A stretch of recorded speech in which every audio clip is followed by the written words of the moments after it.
नमस्कार दोस्तों, किस्सा गोई की दुनिया में आप सबका फिर से स्वागत है। आज एक इंटेंस किस्सा लेकर मैं हाजिर हूँ।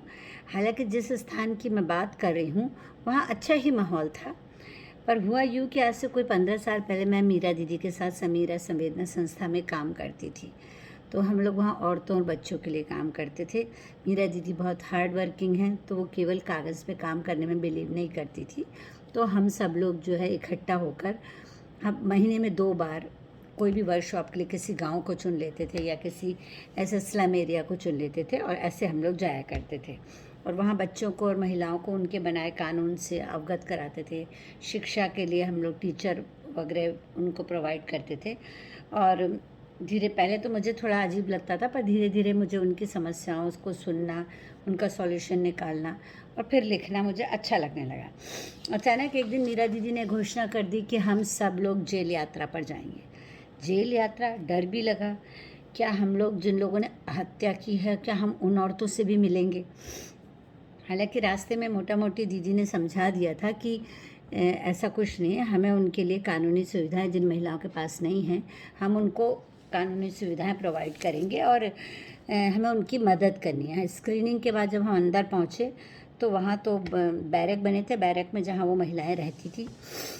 साइड में एक रसोई घर था जहाँ से बहुत अच्छी खुशबू आ रही थी। एक बड़ा सा हॉल था जहाँ छोटे बच्चे पढ़ रहे थे और बहुत अच्छी फुलवारी उनकी लगी हुई थी। तो कुल मिलाकर घरेलू माहौल था। वैसे भी देखिए, महिलाएं जहाँ रहती हैं उसे अपना घर समझ लेती हैं, तो घरेलू माहौल तो होना ही था। हम सबको टेबल कुर्सी डाल के हॉल में बिठा दिया गया और मैंने देखा कि थोड़ी देर लग रही थी, तो मैंने उन लोगों से पूछा भी।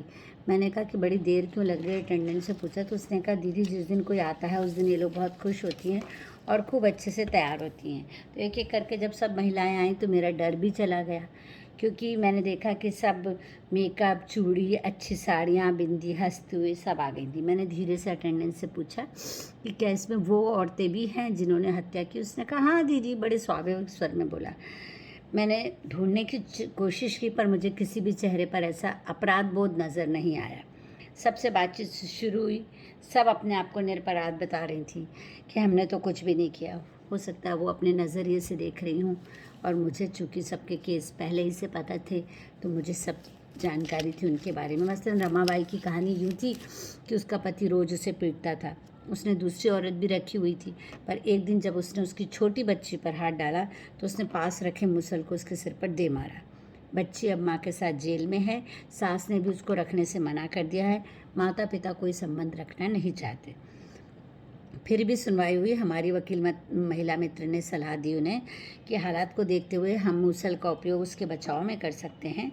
और एक अजीब सी कहानी और भी सुनाई दी उषा की, कि उसको और उसके पति और उसकी पड़ोसी से मारपीट चल रही थी, और वो दोनों बहुत तेज़ी से मारपीट कर रहे थे और वहाँ खड़ी हुई थी और तमाशा देख रही थी। और अचानक से पति उसके उन लोगों ने कंप्लेन कर दी, तो जब जेल हुई तो इसको भी शामिल कर लिया गया।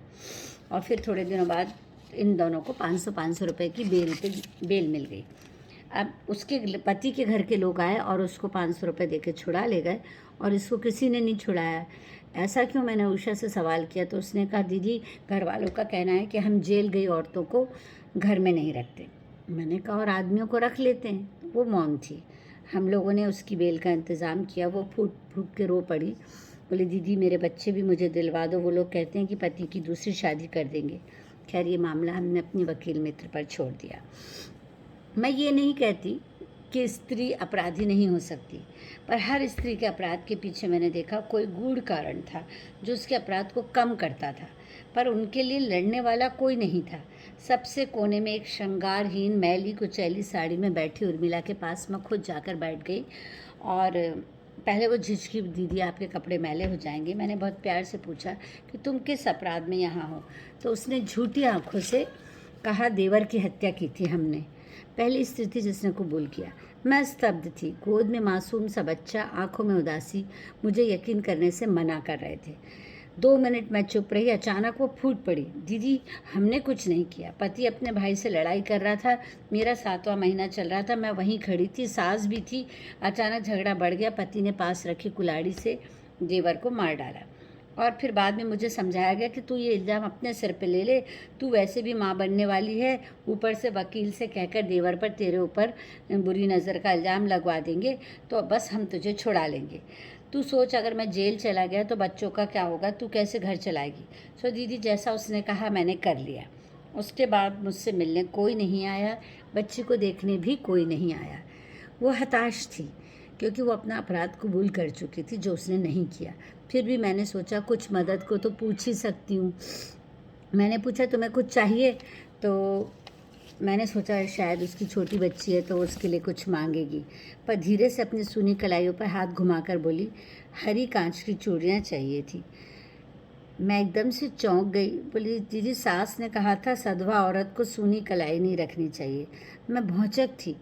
डायरी पेन लिए मैं उठी, मेरी आंखों आंसू से भर गई थी और मेरा ज़ोर ज़ोर से चीखने को मन हुआ था और मुझे लग रहा था मैं कहूँ। केयर टेकर से पूछा तो उसने ये भी बताया कि उसके मर्द ने दूसरी शादी भी कर ली थी और बताइए उसे चाहिए थी हरी कांच की चूड़ियाँ।